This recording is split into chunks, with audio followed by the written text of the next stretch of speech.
The 6 o'clock news starts right now. Rebounds and tax rebates, $32 million coming to Spurs Sports and Entertainment. The sum total comes from Bexar County committing $15 million back in August for the Spurs-led Human Performance Campus. The other $17 million coming after San Antonio City Council voted to give that much in tax rebates toward the project. City Hall reporter Garrett Berger tells us why city officials view this as an economic and reputational slam dunk. It's game on for the Spurs Sports and Entertainment-led project slated for the area by Loop 1604 and I-10, a human performance campus. It was a very important catalytic project for the entire city. Beyond a new practice facility, the project plans include a 22-acre park, general and medical offices, and what the Spurs organization has stressed the most, a human performance institute, an open source research institute, which it says won't be about elite performance. It will be focused on cognitive performance, creative and social and organizational performance. The rebates approved by council mean the Spurs will still pay taxes on their property, but they'll get back a portion based on how much they improve the site. What we're really saying here is that growth will pay for growth. Among the strings attached to the deal, the city is requiring nearly $250 million in improvements minimum outside of the park area and the creation of at least 15 new jobs. Spurs officials have said they believe the project could have more than 1,700 jobs. District 2's Jalen McKee Rodriguez was the lone no vote, concerned about incentivizing development over the aquifer.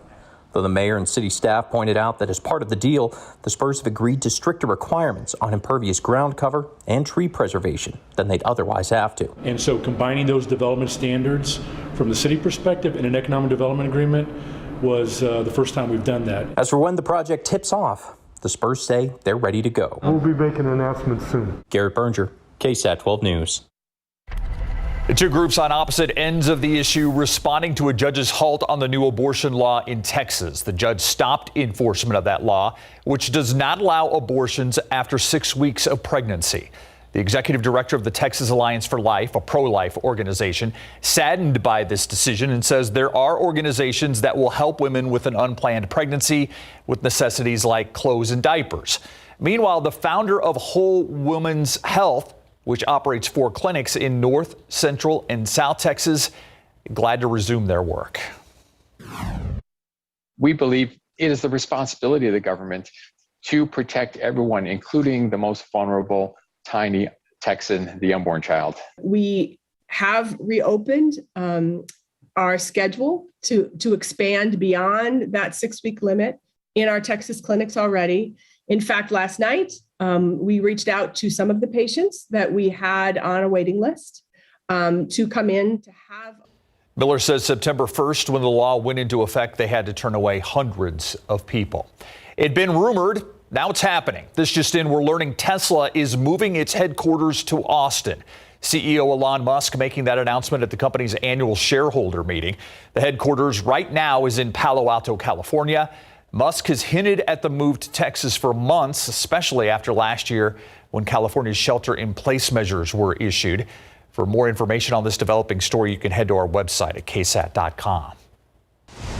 A man facing charges in connection with a suspected drunk driving crash that left a toddler injured. San Antonio police say the suspect's vehicle crashed into a home on the northeast side. Our Katrina Weber spoke with that toddler's father, who says he is grateful for a stranger who comforted his daughter. The sight is enough to take your breath away. A car protruding from what had been a little girl's bedroom in the 600 block of Wendell. I was woken up by police, San Antonio police, and at that moment, I realized what happened. Carlos Duran and his 3 children were inside the home late last night, most of them sleeping through it all. He says his 3-year-old daughter, whose bed was against that wall, was sent flying about 6 feet, along with bricks, drywall, and a planter. The main complaint when she was a little bit shaken up, it was like her eyes were full of dirt and debris. As it turned out, Duran isn't the only one to sleep through all of this. Several neighbors who were early risers stopped by wondering what happened. They tell us because this neighborhood is in a flight path, a lot of these homes were built to block out the noise. San Antonio police say the driver got out and tried to run, but they caught that suspect, identified as 49-year-old Charles Slaughter, and arrested him on charges including driving while intoxicated. Another driver, who happened to be a nurse, stopped after the crash and helped Duran's daughter. That was an angel. That's all I have to say, and I'm very thankful for her. Duran also is grateful that all his children made it through safely. He says the 3-year-old suffered only minor injuries. Katrina Weber, KSAT 12 News. In other news, they're accused of robbing a Dick's Sporting Goods and cutting an employee there. San Antonio police need your help in identifying this couple. The robbery happened back on August 19th at the store located in the San Pedro Crossing shopping mall. It's off Northwest Loop 410.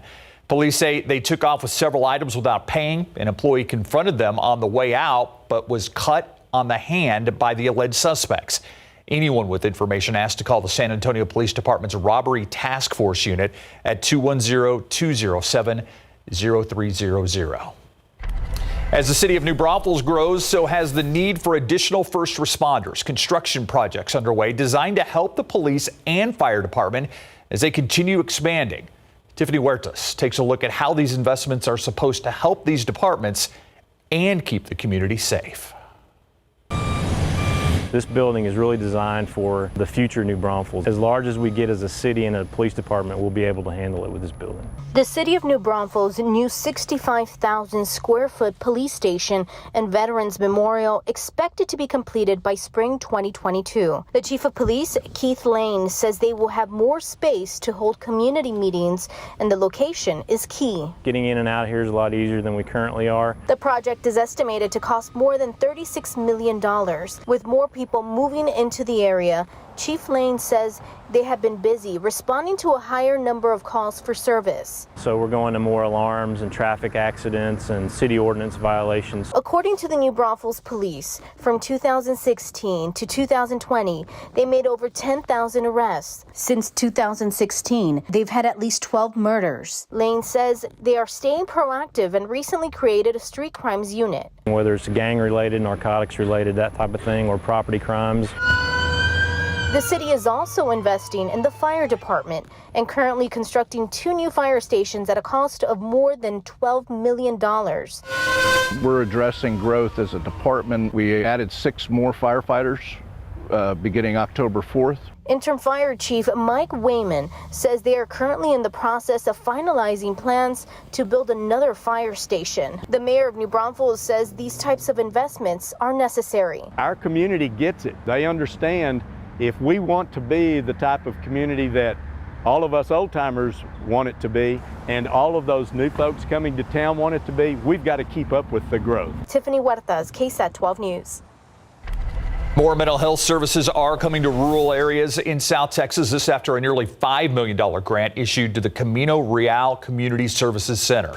The money will be used to enhance already existing services at that center, while also restoring services that were heavily affected by the COVID-19 pandemic. District 28 Congressman Henry Cuellar says it's all about providing quality services for people who really need it. To not only the young but the old also, veterans, or even people that are in jail also. And this is important because in the 9 counties, they will be able to serve an additional 500 people. And this is something that's very needed in this area. The money was awarded through the Department of Health and Human Services Substance Abuse and Mental Health Service Administration's grant program. Let's talk traffic now. It's a busy evening commute on the road. Samuel King joins us now with an update. Sam.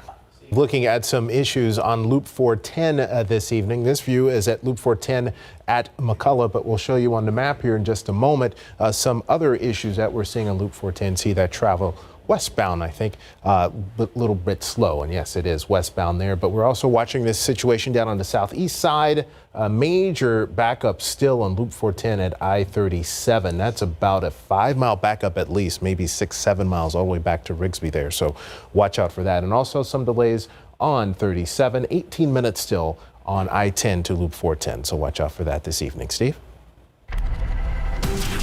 Thank you, Samuel. Live cam outside, 88 degrees. Beautiful day, but you can kind of tell that maybe the humidity is going up a little bit? Yeah, just a smidge, right? Yeah. Dew point's back right around 60 this afternoon, so a little hint of humidity. The aquifer, it's down though. Down nearly half a foot today. We're more than 4 feet below the October average. And keep in mind, we're still at stage 1 watering restrictions. Here's a look at the pollen count. Of course, we've had some fall allergens in the air, and they've been high for several days. But mold moderate today, along with ragweed, fall elm, and pigweed are both low.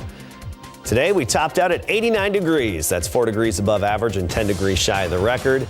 Converse 87 now, 91 Stinson, 85 Canyon Lake, and 88 in Rio Medina. But still some mid-90s farther south and west of town in the typically warmer spots. Tomorrow morning, most of us in the low to mid-60s for morning temperatures. Then by the afternoon, we get back right near the 90-degree mark for high temperatures. With a lot of sunshine, we'll be 91 downtown San Antonio, Timberwood Park at 89, Lake Hills at 90, and Seguin 90 as well. Some warmer mornings are on the way, increasing humidity and some rain chances just around the corner. See you in a bit to talk about it.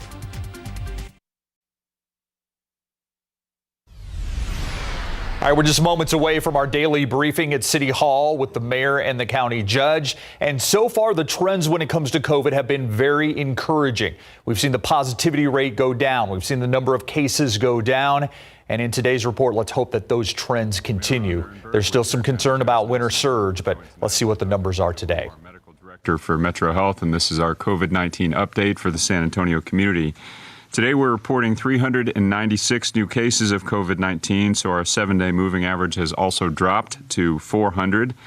Sadly, there are 17 new deaths to report this evening, and we have lost so many of our loved ones over the course of this pandemic, almost 4,600, so please continue to keep them and their loved ones in your prayers this evening.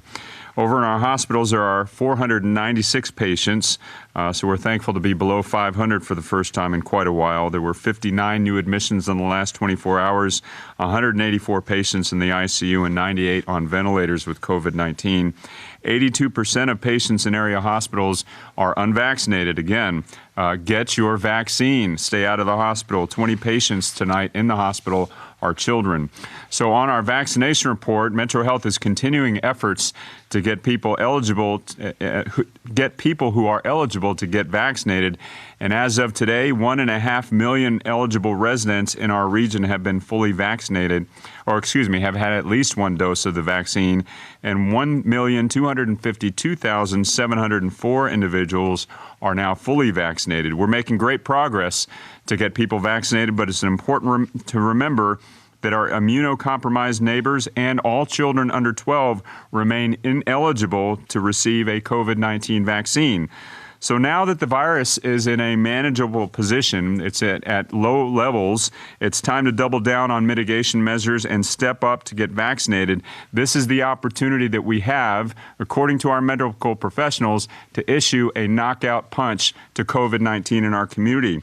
So this week, we are also reporting a new number, the number of people who have received a booster shot of the COVID-19 vaccine in our community. 59,993 people have received their boosters since eligibility was announced on August 13th. So again, we're in good position because you've been working so hard, masking up in crowded indoor places. We've got the virus in the position to issue a knockout punch. Let's work on that together, get people who are eligible to be vaccinated to get their vaccine now. Let me turn it over to Judge Wolf. Yeah, I like that term, knockout punch. There's only one way we're going to get it. Like I say, we still got about 25% of the population that's not fully vaccinated. And we don't want a winter surge. We had one last January, reached a high of 1,520 people in the hospital. We don't want to see that again. And the only way we can be assured not to get that winter surge is for people to get vaccinated. It's really important getting the booster, too.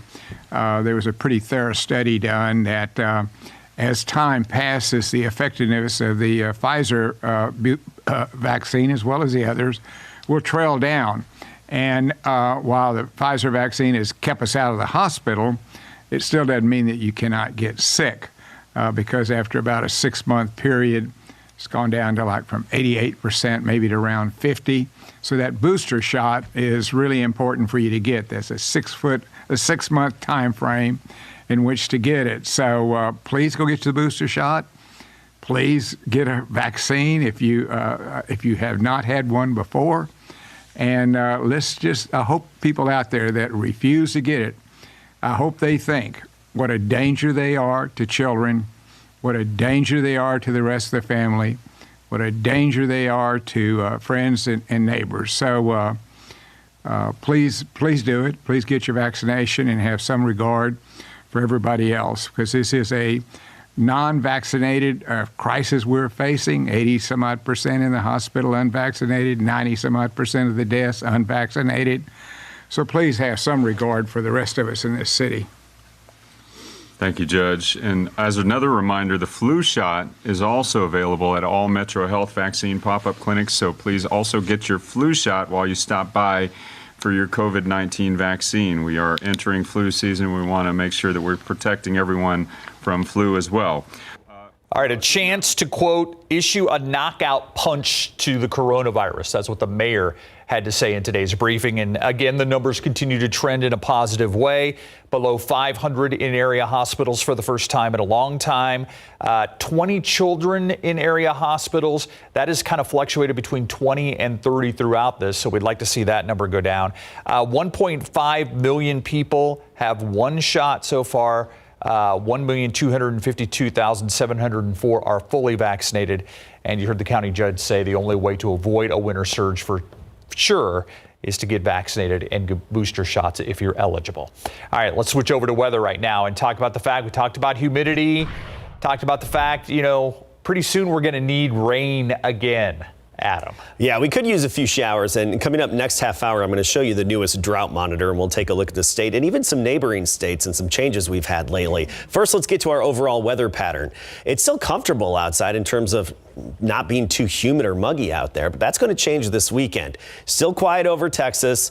We're flanked here and bookended by some disturbances, one over the Rockies and another one over the Great Lakes. That's where the activity is. We're going to have this upper level high currently over northern Mexico settling in as we get into the weekend. All it's really going to do is bring some of this high cloud cover from the Pacific overhead tomorrow afternoon and evening. So anticipate a nice sunset tomorrow evening, especially if you're out and about at football games. Just keep an eye out for those high clouds. They get that red and orange glow as the sun gets low and dips below the horizon. That's, however, going to keep us sunny and dry as we go through the weekend. The next disturbance drops into the Four Corners states over the weekend, and then by early Monday morning, passing to our north, giving us the chance of a few showers as a weak little surface boundary drops in. We could have a few showers. First chance of that will be Monday morning, and then we have another opportunity by the middle part of next week. Now, right now for Wednesday, we just have it at a 30% chance, but at least this Wednesday opportunity of rain has the potential to be increased. I don't anticipate increasing Tuesday's chances, but Wednesday of next week, we could see those numbers rise a little bit. So tomorrow morning, we'll start the day at 65. By the afternoon, 91 degrees. Not too humid outside. Dew points 50s to right near 60 degrees, low 60s in some spots. But the high temperature, 91 degrees. South-southeasterly breeze at 5 to 10. Saturday, not much changes. By Sunday, that's when the humidity's back. You'll notice the high humidity first thing on Sunday morning with a high of 93, and that's going to mean some low gray clouds around sunrise, but some sunshine into the afternoon. And then next week, we could actually see our temperatures drop. Right now, we've got us in the 80s Wednesday and Thursday with the potential of dropping even more. We'll keep you updated as we get more info. All right, thank you, Adam. All right, you get the feeling that Greg Popovich just kind of wants to feel out these young guys, see how they respond to certain situations. He got part of an answer last night. Absolutely. And Spurs fans are hoping that this doesn't happen a lot during the regular season, where the Spurs went down 17 in their preseason game last night against the Pistons, but they fought back. And that resiliency really impressed one of the Spurs veterans. Plus, in high school football, Carrizo Springs is 5-0, and they are ready to host Divine tomorrow night. Coming up.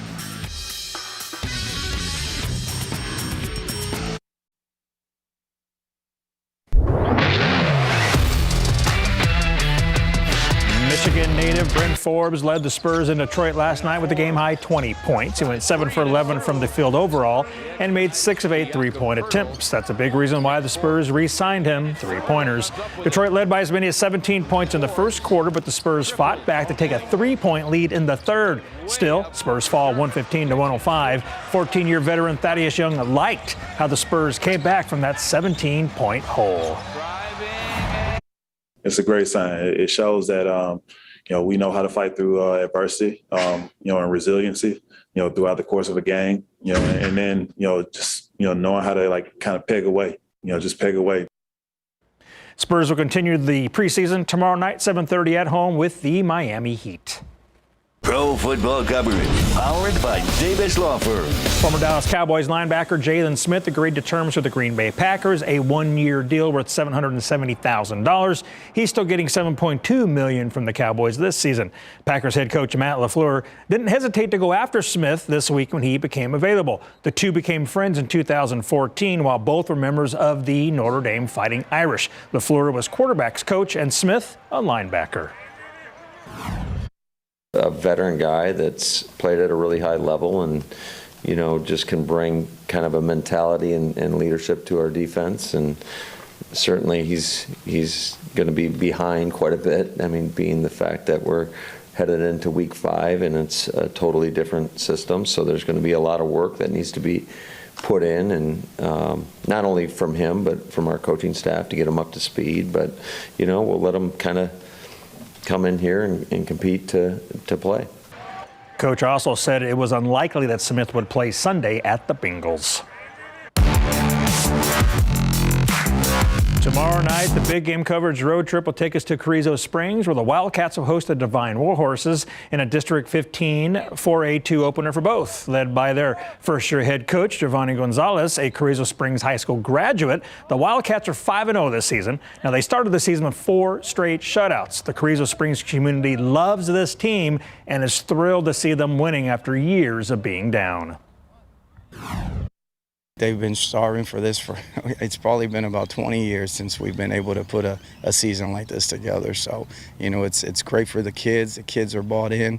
They know what hard work is, and they know what it is to get it done. And, of course, the community, again, on Friday night you'll see that, that home side will be packed. It's been a very long time since we've had good football here in Carrizo.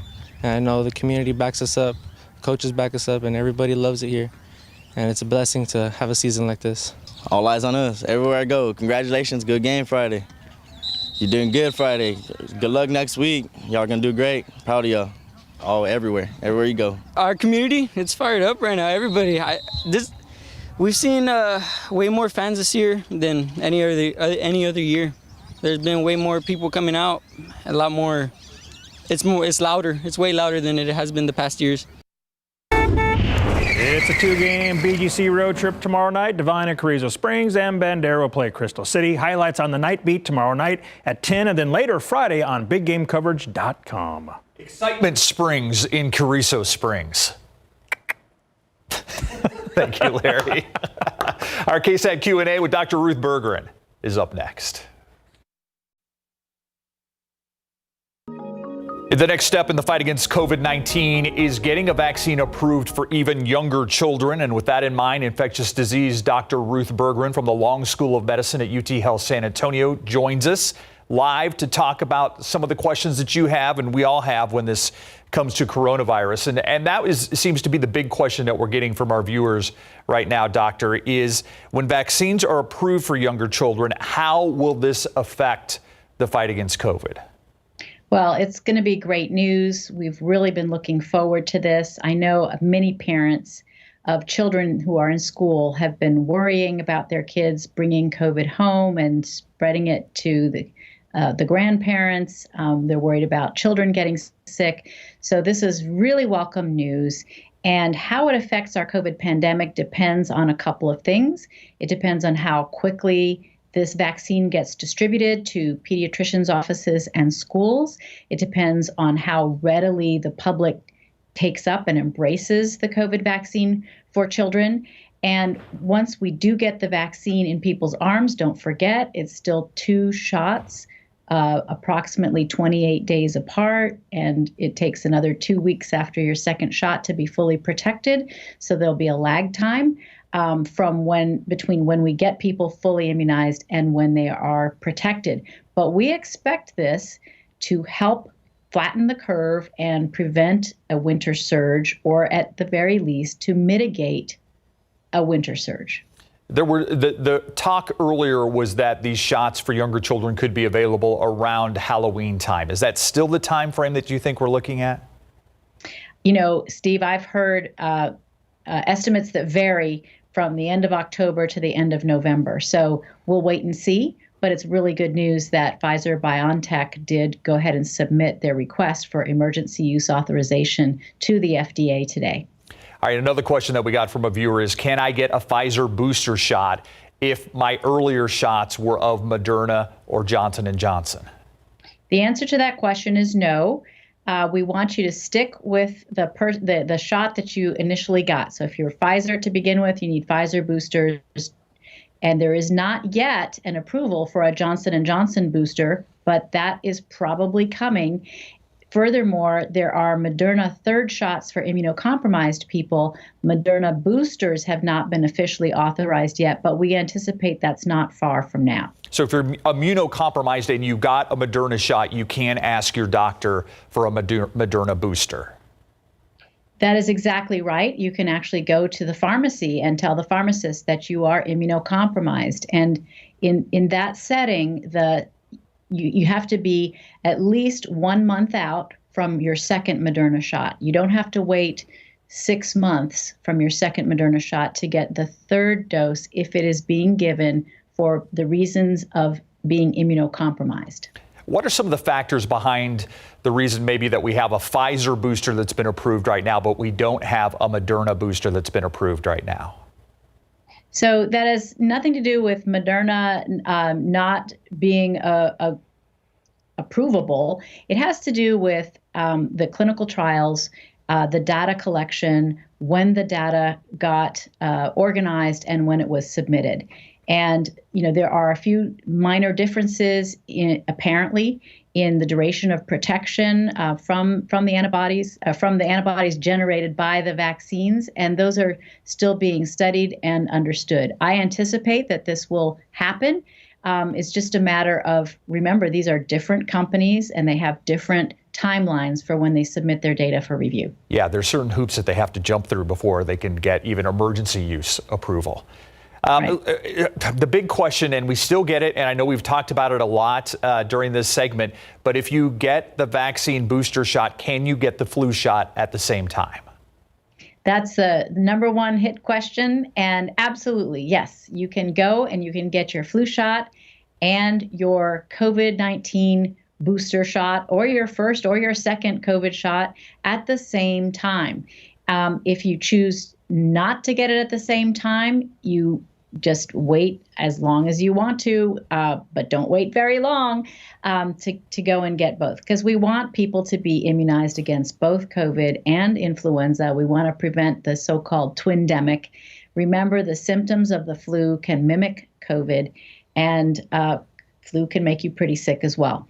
So yes, it is okay to get your COVID shot and your flu shot at the same time. Yeah, we really can't say that enough. I mean, if people are still asking us questions, that means there's still some uncertainty out there. Yes, you can get your vaccine or your booster and your flu shot at the same time. Absolutely. Am I the only one that, you know, I'm excited that the numbers are going down, that we're seeing few cases, we're seeing fewer people in the hospital, but I'm really worried about a winter surge coming up and that we're going to have to go through this whole thing again. Do you share those concerns? I think we should all be concerned, but we don't have to just expect that the bad upswing is going to happen, right? That curve, that surge that we worry about for the winter, we can flatten it based on our behavior. We need to continue to embrace all of those mitigation strategies that we know work so well. We're used to them now. We need to keep doing them, and then we need to add vaccination to the masking and the hand washing and the physical distancing. It's all within our control. It is. Yeah. Dr. Ruth Berggren, UT Health San Antonio, as always, appreciate your time. Thank you, Steve. We'll be right back.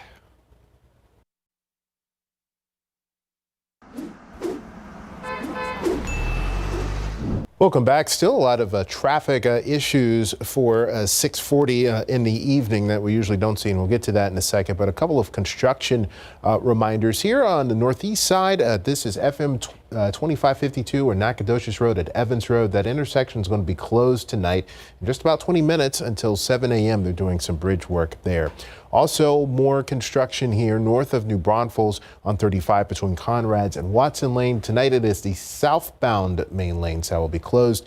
That begins at 8 this evening. Mentioned some of the other issues. Have some issues westbound on 1604. Your time 281 to I-10, 16 minutes right now. And we're still watching this situation here on the southeast side. It's been slow going here for 2 hours now or more.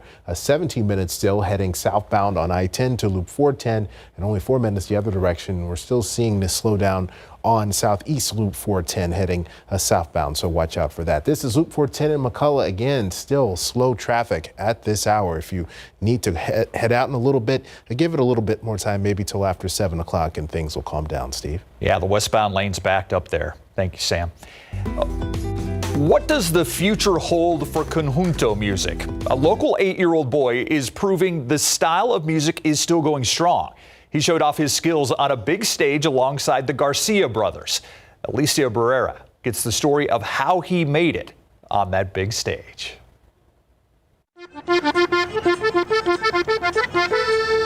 It's the sound that, for Hector, means family and big dreams. My grandpa was playing it, and it was my first time seeing it, and I liked it, and he gave it to me, but it was too heavy for me. That was at the age of 3, and now, 5 years later, he's become more confident in his craft. And Saturday at the Come and Take It, he was also able to go on stage as well and play a song with the Garcia brothers.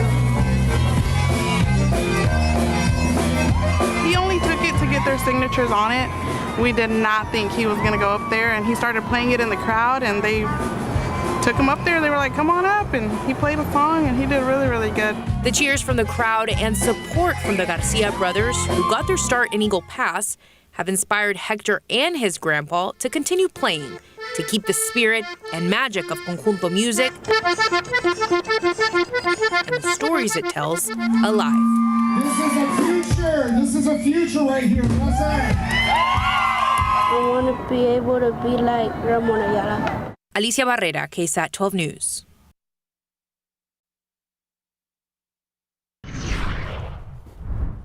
All right, Adam Caskey joins us right now. And yes, it is Thermometer Thursday. That's right, it is. And he's talking socks. Yeah, what does Thermometer Thursday and socks have in common? Actually, I guess we're going to find out. It's an integral part of it. I'm not kidding. I'm making thermometers.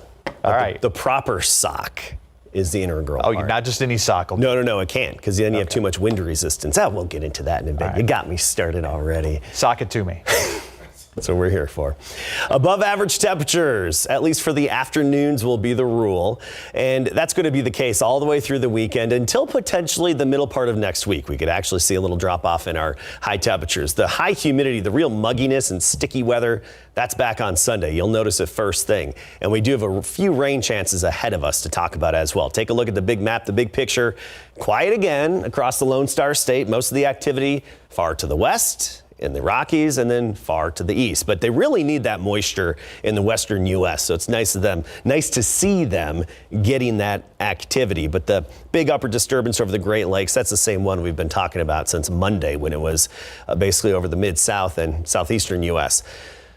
I don't want to call it a big blue H, little to maybe moderate blue H over northern Mexico. That's going to be settling in over the weekend.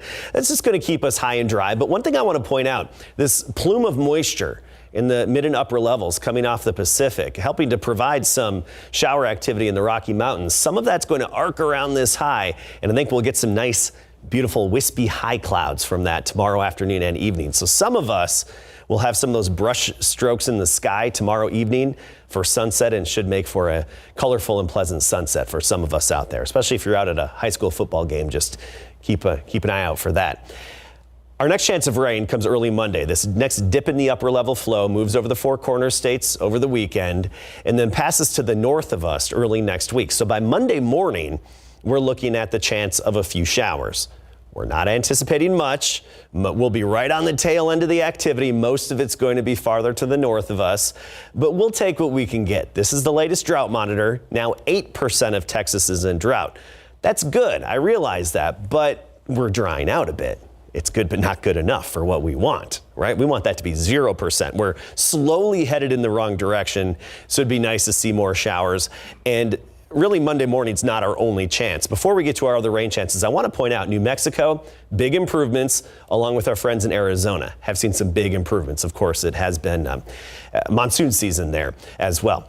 Let's talk about our local area, some abnormally dry spots, especially south of San Antonio, Dimmitt, LaSalle, McMullen counties, Frio County, Pleasanton County. I just said that, didn't I? Atascosa County. All of you Pleasanton, Charlotte, Poteet, Jourdanton. I had to redeem myself there. All right, Monday morning, 20%. By Wednesday, we're at 30%, but that Wednesday holds the potential to actually increase those rain chances just a little bit. Today, we started in the 60s. We topped out at 89 degrees for the high temperature, which is 4 degrees above average. Right now, we're at 87, a pleasant evening. Clear sky, not too muggy out there. That's the key. Temperatures mostly near 90 and in the upper 80s. Dew points right near that 60-degree mark, at least along and east of I-35. So a hint of humidity in the air, but not bad. It's going to be the same the next couple of days, but by Sunday morning, right away, you'll notice that mugginess. It's going to be that thick humidity back Sunday on into the middle of next week. Tomorrow, though, we start the day at 65, and then make it up to about 90 degrees for the high temperature. A lot of sunshine, sunny. South-southeasterly breeze at 5 to 10. And looking ahead, not much really changes until that humidity's back on Sunday. And then early Monday morning, we could have a few passing showers. Don't get your hopes up for it. And then again, Wednesday, we're watching for not just increasing rain chances, but even the potential of a more significant temperature drop. That potential exists. I had to take my jacket off for this one. So I know some of you have gone over this before, how I fill my thermometers with alcohol, not mercury, with alcohol. So I blow the glass, right? I've got the bulb at the end of it, and I need to fill it with alcohol. So in order to do that, there's no real syringe I can stick down there. Instead, I use physics and centrifugal force. And in order to do that, I need to spin it rapidly. For that, that's where sock meets thermometer making. And you got to get the right speed going. Usually it takes about 200 revolutions per thermometer to get it about right. And then I do that, and I fill it to the appropriate level, unwind the sock here, and then voila, we've got alcohol down the tube. However, so those really are tube socks. Legit, huh? So lately, my trusty go-to sock has been causing me some issues, and I've had a few casualties as I've dropped a thermometer in and then it shoots out the side of it because of these holes. It's lost its structural integrity. Luckily, socks come in pairs. But the thing is, you can't use any sock, like soccer socks, to hold, the shin pads. They're too wide. You can't get the speed going that you need. And by the way, yes, it is a bit of an ab workout and a good shoulder workout. Okay, we're going to go to our winner. This week's thermometer winner from Timberwood Park, Melanie Chavez. You can go to ksat.com/thermometer to enter the drawing. So I've had that sock, and it's seen probably over 1,000 thermometers. I've had it for almost a decade, and time to move on. Yeah, I think maybe it is time to move on. Got to have some sort of ceremony, goodbye sock ceremony, something like that. Yeah. In case you missed it, coming up next. I'm going to keep it.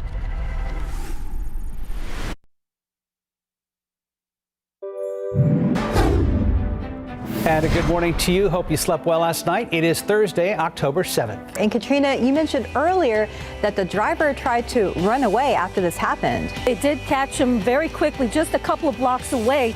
What used to be a 3-year-old girl's bedroom, now in shambles behind that tarp. At 5, San Antonio police looking for answers in the murder of Christopher Olivares. San Antonio police releasing this video asking for help identifying this person of interest. Officers found Olivares dead on September 25th. They say he had trauma to his body, and an autopsy later revealed he had been stabbed. 18-year-old Timothy Simpkins released from jail today. His family now claiming he was being bullied at Timberview High School in Arlington. Simpkins turned himself into police yesterday, hours after he opened fire inside the school building. A total of 4 people injured. Right now, a 15-year-old victim remains in critical condition. Simpkins' family says they are not defending his actions. They say it's an opportunity to raise awareness on the effects of bullying. NASA worried about all of us here on Earth getting destroyed by an asteroid. Apparently, they just saw the movie Armageddon. Came out in '96, didn't it? Where they been? Bruce Willis, Billy Bob Thornton, Liv Tyler, and Ben Affleck when they were all young. The day before Thanksgiving, NASA is going to launch a SpaceX rocket. The plan is to crash the rocket into an asteroid called Dimorphos. So if this kinetic impactor technique is successful, it could be used on any space rock headed towards Earth, and you won't need Bruce Willis or Ben Affleck.